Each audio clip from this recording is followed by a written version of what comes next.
नमस्कार मैत्रिणींनो, मी Jayashree. Jayashree home kitchen मध्ये तुमचं स्वागत आहे. आज आपण बघणार आहोत दह्याची कढी. चला मग बघूया. मी इथं दही घेतलेलं आहे. चवीनुसार मीठ, लसूण, कोथिंबीर, जिरे मोहरी, हळदी पावडर आणि बेसन आणि हिरव्या मिरच्याचं इथं वाटण घेतलेलं आहे मी. बघू शकता. आपल्या तिखटानुसार तुम्ही हिरव्या मिरच्याचं वाटण करून घेऊ शकता. चला मग बनवायला सुरुवात करूया.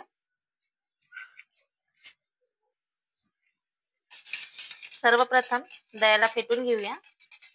त्याच्यामधले जे गुठळ्या आहेत ते आपल्याला स्लिम करायचे आहेत. दही आपलं फेटून झालेलं आहे. त्यामध्ये वाटण आणि पाणी घालूया.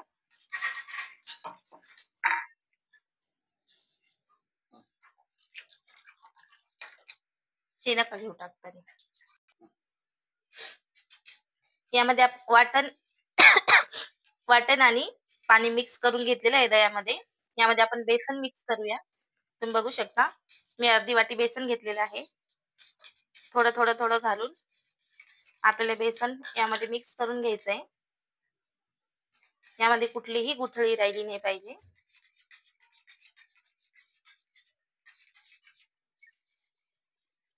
हे बघा, अशा प्रकारे आपल्याला हे मिश्रण करायचं आहे.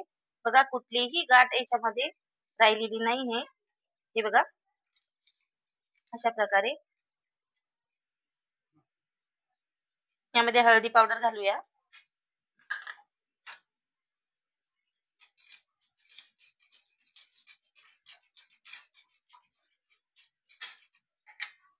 चवीनुसार मीठ,